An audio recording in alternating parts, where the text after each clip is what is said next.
Hey, welcome back to another episode of the Good Advice Podcast.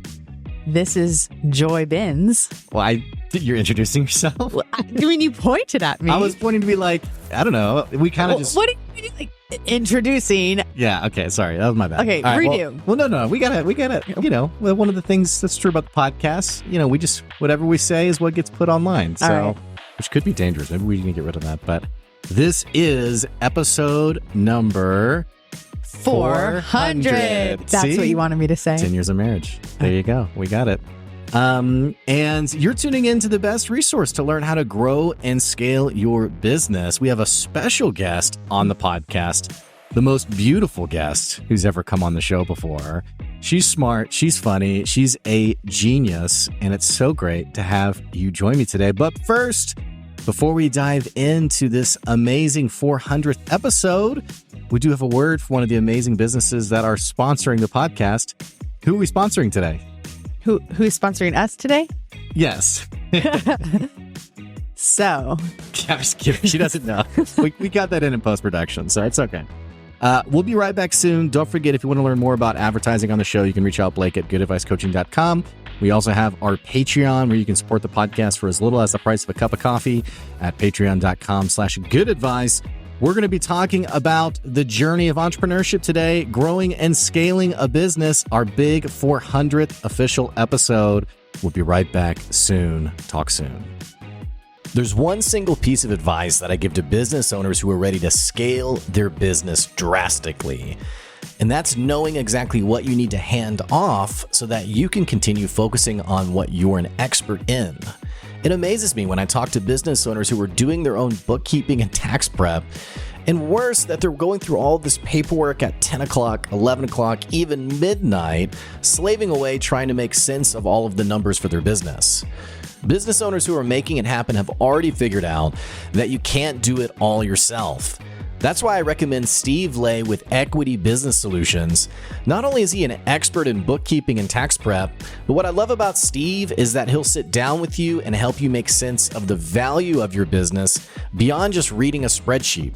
You'll be able to make better decisions, and more importantly, you're going to save yourself the crucial time you would have spent going through QuickBooks or an Excel spreadsheet or whatever it is that keeps us up late at night. So save yourself some time and some money by giving Steve Lay a call at Equity Business Solutions, and he'll show you the value beyond your numbers. Go to equitybusinesssolutionsllc.com to find out more. Okay, so here we are. Episode 400. Yeah. Wow, 400 of these. I know. Yeah. I'm just as surprised as you are. Here we are. I'm not sure what to say other than 5 years of good advice, 5 years of podcasting, many highs. 5.5. It's true. Right. Many highs, many lows. Right. I feel like whenever you come on the show, it's always a good checkpoint for how the business is going, how life's going. You haven't been on the podcast. It's been a while. Hey, I can't remember. Have we been fighting? Is that? No, I think it was instead of 350, I think maybe it was the 300th. I can't remember. I think it was the 300th episode. I think it got to the point where we weren't, I was just doing so much of these that I didn't really have we just didn't sit down, I think, for 350. Yeah. But you're back. Here I am. Yep. So you tell me, I have a few questions. Oh, okay. Okay, Mr. Binns. So good advice. Okay, I have a few questions. One, we'll start it with something kind of funny. Okay. So I like how now that this is your fourth or fifth time, you're like, get out of the way. I got this. I'm going with this. Yeah, because you're asking everyone else the questions. So I thought of a few things. First, just something funny. And second, maybe more story. I want to hear more of a story. But so just the other day, Blake and I were talking, and he was saying how, the name of your business is Good Advice. Right. And how many different ways that can maybe be butchered, or not butchered, but said incorrectly. Here's the thing. I feel like it's very cut and dry. And yet I feel like this is the whole premise of the conversation. I feel like Good Advice is such an easy to remember. And this is this is everybody, right? Where you start a business, in your mind, it's one way, and then you find out for other people, it's a different way. Sure. And the premise of this conversation was I was telling Joy that it's weird how many times people get my business name wrong. Yeah. And I like how you were nervous, like you didn't know what I was going to say. Well, like, what story is she going to tell? Well, it's funny too, because I was speaking at an event this morning and the business was said incorrectly. Really? Also. Yeah. And not in a weird way. Like the website's Good Advice Coaching. And so it was, Only because goodadvice.com was not available. Yeah, I couldn't get goodadvice.com. And when I tried to get it from the guy who owned it, he got mad and blocked me, basically. Yeah. And so then I was like, what about goodadvicecoaching.com? And it worked. Yeah, okay. But with that, some people are only tag you like as a coach, or so they introduce you as Blake at Good Advice Coaching. I think part of the challenge of this is, your business evolves. We're having two separate conversations here, because one conversation is your business evolves over time. So like the coaching consulting side of it, which some people are very insistent on those two things being different, which I'm a little bit more on that track now of them being different. Yeah. However, I still think it's a bit overblown. Like, well, are you a coach or I don't think it really matters all that much. Okay. But back then, that was the only offer. It was like, yeah, we do consulting. That's it. Now the business has evolved and so many more things. Yes, right. And not so many more things in the sense of like there's 50 things now. It's just there's like a done for you aspect with it now, where you have the podcast side of it, you have the SEO side of it, and some of the content writing side of it too, which weren't there at the start of the business, right? So anyway, the separate conversation is people who name me based on some kind of riff of, like this morning it was, hey, this is Blake, he runs Good Advice Coaching, which isn't a big deal. It's the website name. Totally fine. However, I've also had many other versions, like, and this is what I was telling Joy was, hey, this is Blake, he's the Good Advice Coach. I was like, okay, yeah, you're still close. But I even get random like emails where people like say the business like, Good Gear Hockey. And I'm like, oh yeah, that's totally wrong. I'm not Good Gear Hockey. Anyway, so I got you way off track there. I didn't remember where you're going with it. I just wanted to know all the different things it's been called. Or like they'd be like, this is Blake from the Blake Benz podcast or the Good Advice podcast, where you are Blake from the Good Advice podcast, but like your business is Good Advice. So I guess it makes sense. There's a lot of different. Yeah. And to be clear, it doesn't necessarily bother me that much. So what do you want to be called? If I were to introduce you to group of. It's just Good Advice. This is Blake from Good Advice. Yeah. He runs a business, Good Advice. He runs a business called Good Advice, or he runs Good Advice? Either one's fine.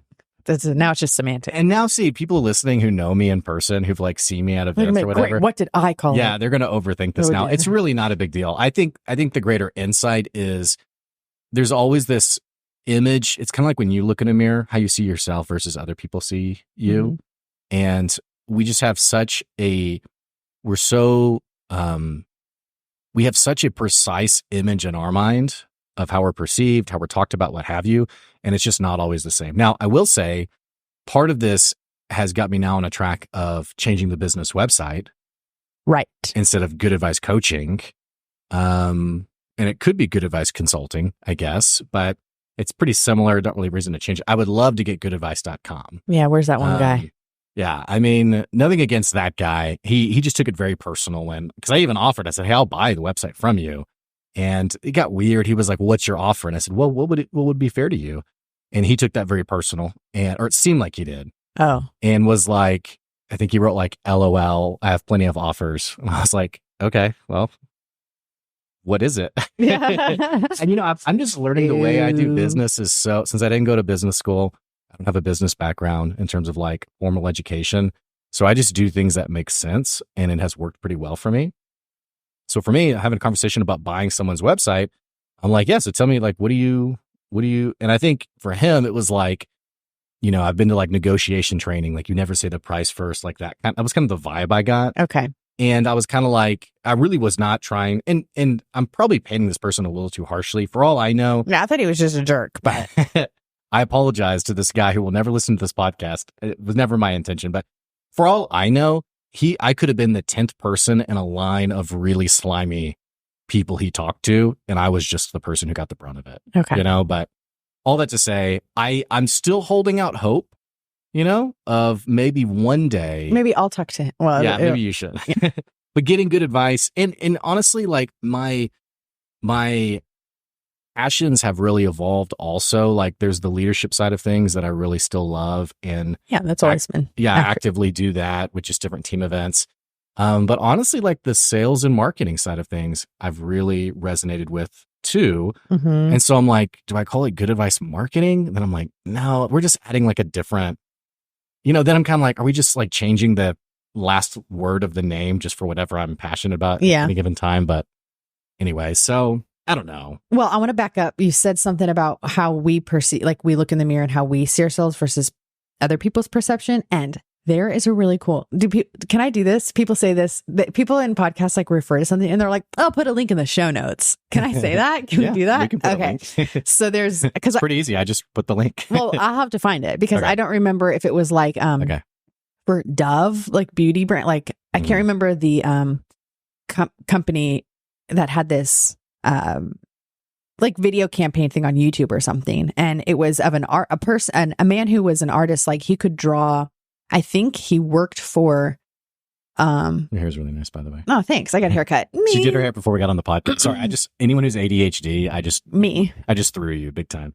But, yeah, see, so that's me. Okay, so Dove had. Well, so this guy, I don't know how you say it, but when you're able to hear a description of somebody and you can you can draw a picture of them, a portrait of them so well that you work for like Most Wanted or like missing person. You're like, describe like for a sketch artist. Yeah. Okay. Yeah. So he works for that. Okay. Or that was like his background. Right. Okay. And so anyway, this cool thing about how, for example, in this video, there's this woman and he does not see her, but he is separated from like a sheet or something. And she's describing what she thinks she looks like. Mm-hmm. And he's drawing a picture of her. Then friends of hers or people who know her, like maybe in her same apartment complex. So maybe they're not like biased towards her, like they're her family or friends, but like they're people who know what she looks like because maybe they live near her, whatever. Yeah. They're describing what she looks like for the artist to draw. Right. Or draw, not right. And so anyway, it's really a cool video because at the end, she gets Barack Obama. Stop. She gets to see how the drawing of how she described herself is like more sharp and like these features that like kind of are negative about her, but then the beautiful traits of her come out in how other people perceive her, and so she was hard on herself or something. So that just made me think of that. Like nose hairs. You need to tell that. So I did a video on social media, and this is like the least effort possible. This person commented, and it was a video that was like at my side profile. And here's the deal. As you get older, you start to grow hair in a number of places that you didn't expect. And for me, that's my nose. And now anyone who's listening, or you stop growing hair. I guess so. Yeah, that's true. Guys, that's right. Actually, yeah. So now you guys who see me in person, you won't be able to not think about this, but this person commented, all they wrote was nose hairs. It was a video I put up and they commented nose hairs, click submit. So bad. I just thought they would never say that in person. I know you would never say it in person, but this is also like the journey of content online. I mean, it just is what it is. But in that case, it was I've never really thought about. So you would be the person describing to the artist, and I have nose hairs, and then no one else would say that about you. I wouldn't say anything, but my friend would probably be like, "Oh yeah, nose hairs." Stop. And then they do like a little curly Q coming out or something. But that's what I like that story though, because that's an actual believable story. Some of these stories that are kind of inspirational, you're also like, but did it though? The good example, you've told me this story, and then it came up today at this event I was at this morning. The plant story of like speaking. It is true. I'm linking that in the show notes too. I'm telling you, it's true. The person telling it did this. I had the exact same combo. Or it's funny how you guys. I'm gonna just blanket you guys. You guys, I give the slightest amount of just disbelief, and apparently it's not slight disbelief. You're so this is untrue. I gave the slightest amount of disbelief, Because it logically does not make sense. Here's why. Scientifically, it does. Give me a break. Show me that study. I think and you know how many studies we can find that just make up BS. True. Okay, Plants are made of water, Okay, and hang when on. we speak No, negatively, no. it can affect the hang on. biological. We need to back up. Oh my okay? gosh! It's not like they're like, oh, he said something mean about me. Here's the quote study. The quote study. Yeah, who was today that talked about it? Apparently, I was at the table that these were your people. They had I mentioned it as a joke, and like 3 people were like, "Oh yeah, that's a real thing," and they like were all like peppering in like details about it. And I was like, okay, wow, this is not the right table for me to down this study. Or you say, oh, wow, maybe this is true. Not let me leave this. Hang on. You always flip this into like, I'm resistant. So 10 years of marriage right here, guys. I'm in tears. God. Yeah, that was, I really enjoyed laughing. Here's the study for you guys. Okay, I got to recover. Link in the show notes. No, we're not linking this stupid study. Yes, we are. No, we're not. Have to tell what it is first, okay? So here's the study, okay? The study is these, quote, researchers took 2 plants. We're just going to simplify the study a little bit, and you let me know if I leave a detail out. But just for the sake of the podcast, so we don't have a 30-minute explanation, because I know there's a lot of important details. Yeah, and I have things to do. Okay. Excuse me. I also have things, whatever. Okay, so here's the deal. The study is, there were 2 plants. Okay, 2 potted plants. And every day to one of the potted plants, they said affirmations to. And to the other plant, they said, what's the opposite of affirmation? Negative talk. Sure. Like, you're such a great plant versus you're a stupid plant, I guess. And as the study is told, the plant documented. The plant... You stop that. You cut it out. She's looking at me like, okay. As the study is told, supposedly the plant that got affirmations grew more than the plant that got negative talk, which I think that one even like withered. Yes. Right? So here's the problem with this story. Plants do not speak English. Yeah, it can be any language. You realize how ridiculous this sounds. Plants can speak every language. Okay, think about this. Okay. Our words hold power. Even have you ever done that thing where like the student has their arms up like this? Yeah. And you say something negative to them as you're pushing down. You're like, the teacher says, you're no good. You should just quit. You're stupid or something. And they're pushing the arms down of the student. First, they give them positive words and the student's arms stay strong. Then they give them negative words and they go down. But then they even give them negative words with a kind tone, like, oh, you're so stupid. You can do it. Or you can't do it. And so like, even if doesn't matter the language, like it's just like, I don't believe this. I just don't. I believe that words have power. I do. I just don't believe this study exists. So your whole thing is because of the language. It just doesn't, as a science guy and like I get in the weeds on like the logical explanation of things. And like, I'm just very granular in that way. It's just hard for me. It's hard for me to understand. That's okay. A lot of people have difficulty accepting truth. Okay. Sure.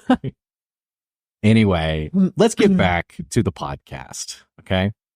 So why did we talk about this? Why did we bring up this story? We were talking about perceive, like what you see in the mirror. I don't know how you brought up the plant thing. I think you just wanted to talk about it so you could get other people's opinions. Yeah, it was mentioned at the table and I was like, I can't wait for our episode later. But my other thing, remember I brought up how differently your business is called. Good advice, whatever. Right. I also wanted to shift gears and talk about your Tuesday groups, your Tuesday morning meetup groups. You know what's funny is actually one of the guys at the event this morning, I didn't even mention it, but he came up afterwards and said, hey, I want to know about this growth group. Let's talk about the growth group. Okay. What do you want to know? Sound effects. How long has it been going? Tell us about its inception. Why did you start it? How did it look at the beginning?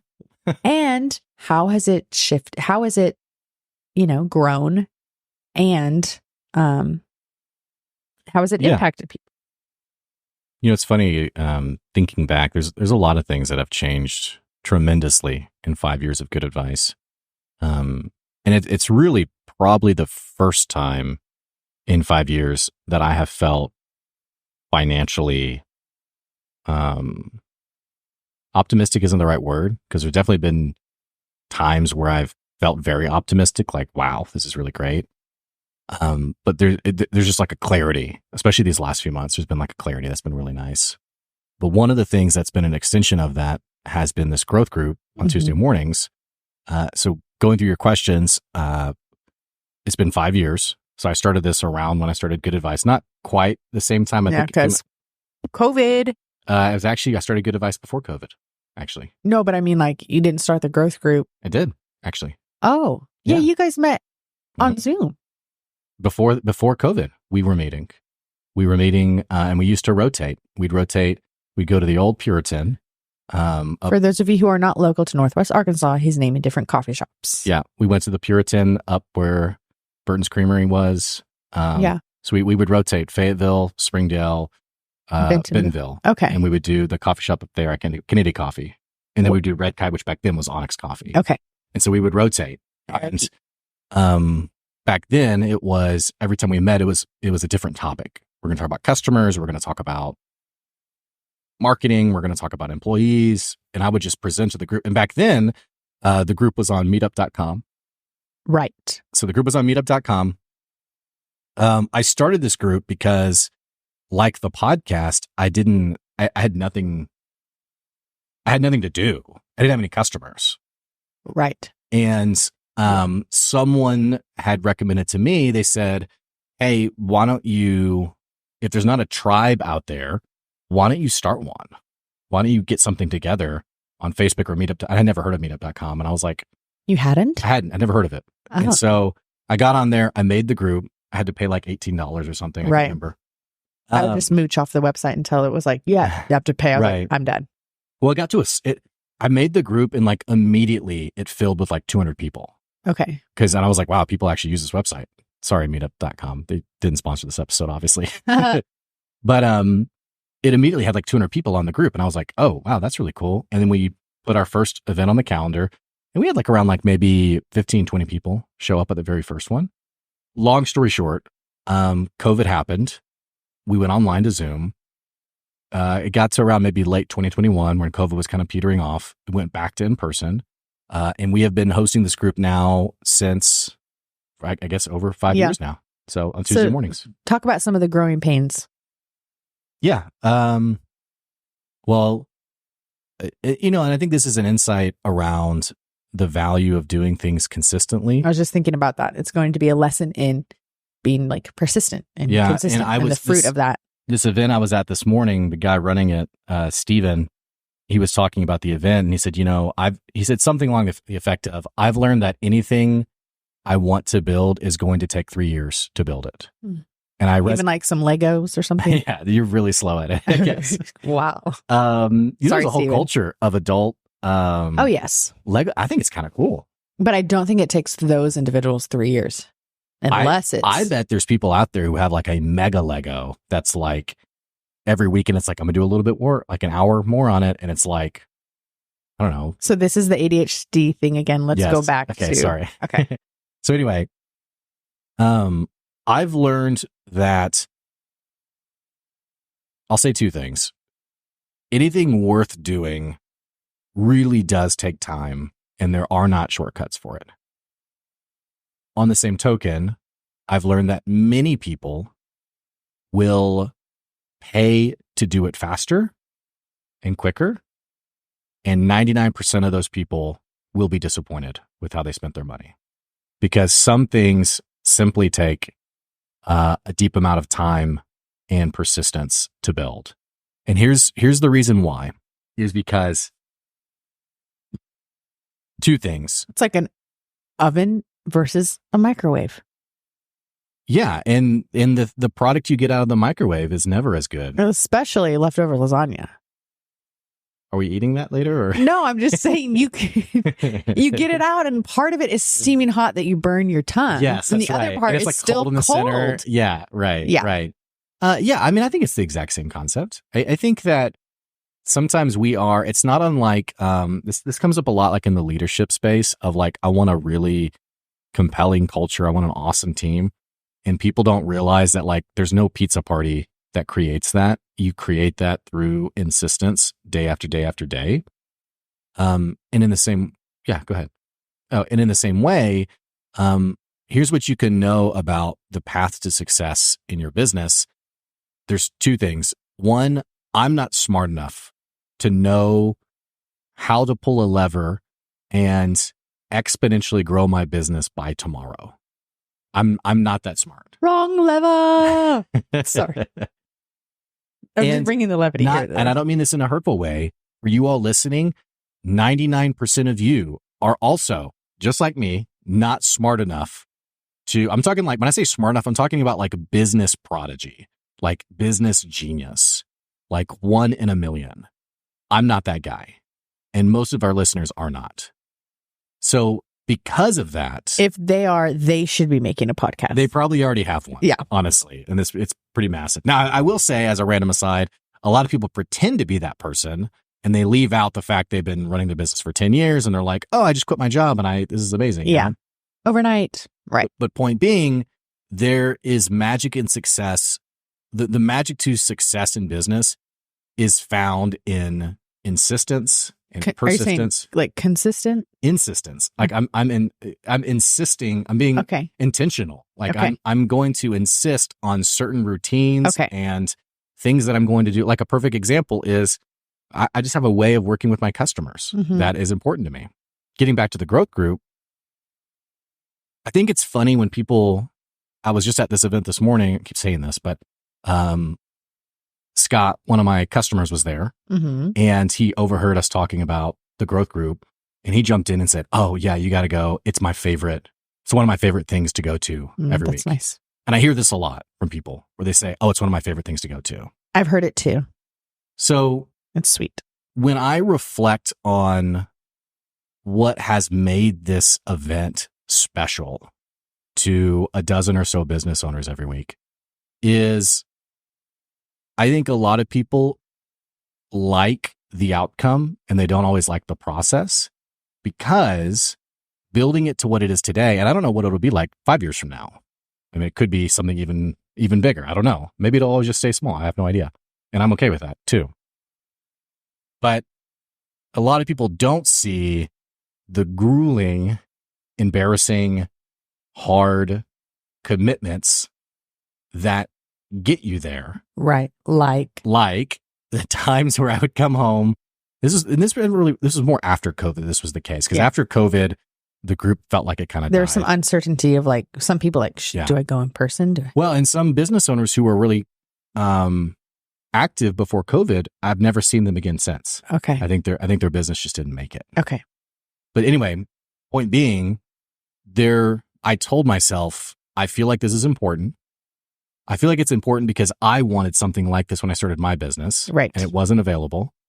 So I'm going to commit to holding this meeting every week, no matter who comes. And then the rubber met the road. And I remember saying that. And I think it was like the next week, nobody came. Yeah. He would leave. Yeah. I'd be like, bye, babe. See you like in an hour and a half. Yeah. And then like 25 minutes later, I'd see you. I'd wait a little longer. I'd probably wait like 30, 45 minutes. But yeah, I'd come home enough to earlier. where I was like, you didn't have your meeting. Yeah. And I'd be like, yeah, nobody came. And the only thing worse than when nobody came was when one person came. Sure. Because that person, you're sitting there waiting. You're like, I hope no one comes if no one. Like someone comes in and I'm like, please God, don't be the one person who comes. And then don't let it be their first time. And that's the other thing too. It was always, whenever it was someone was the only person, it was their first time. And so they come and they'd be like, is this the growth group? Shoot. I'm sitting at this round table. Yeah, buddy. It's like camp counselor mode. Come on in. Yeah. Tell me about yourself. But anyway, I think, now it's really fun where, we're pulling up chairs to seat people at the table. Even snuck in this last time. I was like, yeah. And that was even a smaller one. We only had about 10 people there. But the table was full. Yeah. Mhm. So point being, this is less of an ad. I don't sell anything at this event, so it's not even an ad. Well, that's what I think people like it, is because it's not Blake's like meet up, like come here about good advice, come here about what Right. I'm doing. I think why people are coming back week after week is because it's not like a time to pitch. It's just like Right. a time to be real. And what do? You say, like, people get to introduce themselves, but then there's like share a win and a struggle, or a win and a loss or something. A win and a challenge. A win and a challenge. Yeah. Or an insight. Win, a challenge, or an insight. Mm-hmm. So that just sparks like genuine conversation. And some people get help if they need help. Some people are sharing something and being encouraged or like praised. And then other people are finding insight based on other people's insight. You know, I think there's a lot to gain from that and give. And then so you leave feeling like, I'm filled up, I'm encouraged, or I'm challenged, or I'm maybe like I'm confused. I need to come back next week because like now I have something I'm really processing or thinking about. And these people, I can process it with them. I think online people have a very, and this is so not a clever insight. I think we already know this, but I'm discovering more and more how we oversimplify things online. We oversimplify. The 3 C's to success. Yeah. And it's like, if that's yours, I don't know. I just made that up off the top of my head. Well, it's that. And it's, just do this thing. We'll just go do this. And like someone's having a genuine problem in there. Well, just go sell. Just sell it. Just do it. And or just hire someone. Exactly. And I was telling Joy this story about this business owner who was really struggling. And people, you need to hire some help. Mm-hmm. And he's like, I don't even have the cash to hire someone. And said, well, you just need to hire someone. And I'm like, okay, we're missing the conversation here. And point being, on social media, we're so keen to just be like, oh, that's just so simple. And we lose the complexity of it. So point being, I think the reason I really like the Tuesday morning group is people can, one, be really vulnerable, which you can't always do on social media. Especially because honestly, a lot of times you're an extension of your brand.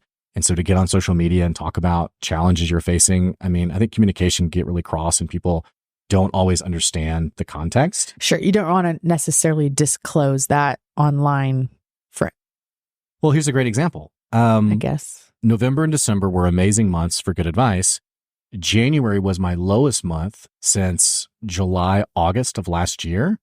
And February was the highest ever since it was 40% higher than November, December.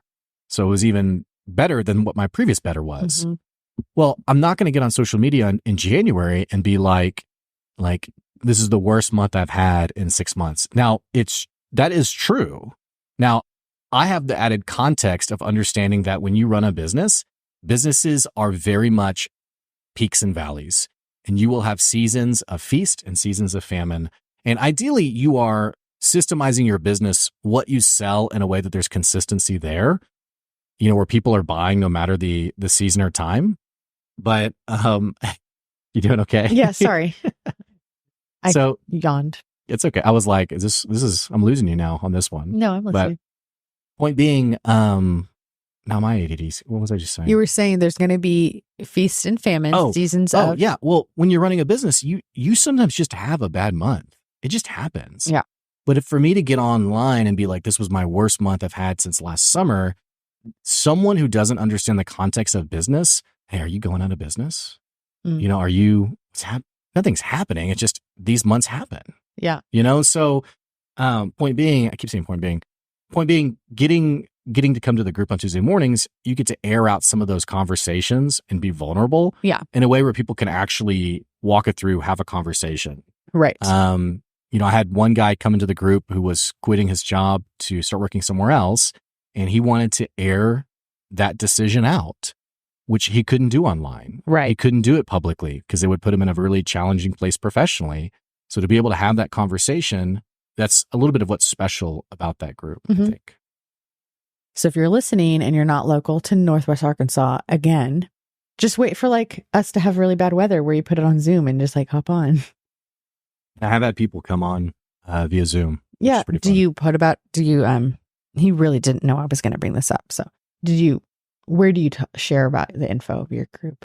Now we have a Facebook group. Oh, okay. It's /NWA growth group. Okay. Is what it is. So, we're getting towards the end of our conversation today. Any other brain busters for me? Like a riddle? No. Oh, I was like, there once was a farmer with 50 dogs and 28 cats. 400 episodes. Thank you I know you didn't know what we were getting into, and I didn't either. Otherwise, I would have briefed you appropriately. I had no idea. You mean like today's podcast, or you're referring to business? I thought you were referring to the business. Yeah, some hard things that you didn't necessarily sign up for. Sure. And I didn't either, but thank you for being willing to do it with me, and thanks for trusting me. And I know, like I said, it's not been an easy 5 years. Sometimes I don't like saying that because it makes it, in the grand scheme of things, it's like, did we ever not have food on the table? Did we ever not have a bed to sleep in? Like, sometimes I don't want to I don't know the expression for it, but like dramatize the struggle, you know? Because I think that also is a real like social media trend that we fall into. Okay. In the sense of like, here's all the things happening. And, in the grand scheme of things, we've always had what we needed, but I know it hasn't always been easy though. Right. So. Well, also for your listeners, I want to ask you a question just so they can know more about Blake. Okay. What do you, when you're not working, what are like, so Blake has 2 screens here. And so sometimes he'll have like YouTube videos up when he's kind of like, what are some things that are like hobbies or passions or things that you like to like watch and learn about? I like cooking. Okay. And then through an extension of the podcast, just doing like video stuff on there, I often have a lot of like video production things up. Often it's like a recipe that's up. Yeah. I'm watching that. What is the latest thing you cooked? I ruined a chicken. It was like a pan fried chicken breast. But I was doing the pan sauce afterwards and I ruined it. I put too much white wine in it. I made a very white wine-y sauce. So we had company over and they really liked it. So he's just being hard on himself. But anyway, so I'll watch something like that. There's also this guy who is like a guilty pleasure who his name is Zach something. I think it's Zach Choi. But his videos are all called "Would You Eat This?" And that's the one who the wife's like, "Make me this," and he's like, "Okay." No, I love that guy. That's Andy Cooks. Oh, okay. Yeah, I don't know his last name, but Andy Cooks is probably my currently favorite YouTuber. And he's a chef. Yeah. He's really fun to watch. But this guy Zach Choi, his is "Would You Eat This?" And it's like the greasiest fried whatever. But would you eat it? Some of them I would. Other ones I'm like, okay, too much. You know me. I'm not. I like watching. Yeah. I like fried food, but like there's a point where it's like too gross. Yeah. Too much. Sure. No. I like watching Blake watch reels that are like of people barbecuing or making meat, and he's just like, why? Don't do it like that. And I'm like, you need to have your own or like a channel where you're just like watching other people make food and like commenting, because it's pretty entertaining to watch. Yeah, I don't know if I'm confident enough to do it online because someone would probably then correct me. But there's definitely like a few things that you just learn to do and not to do. And a good example of this would be like someone like grilling a steak on like in a pan, and then they like take easy cheese and they like spray it over the beef, and you're just like, what are you? Why? Or like crunched up Doritos and pickle juice or something. Like, what are you doing? Like, pickle juice is okay for chicken if you're brining it, but I'm like, why? Why are you doing this? But anyway, it's fun.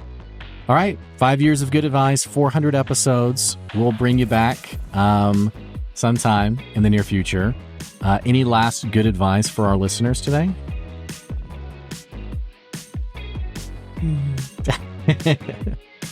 Try to smile more today when you're just in autopilot.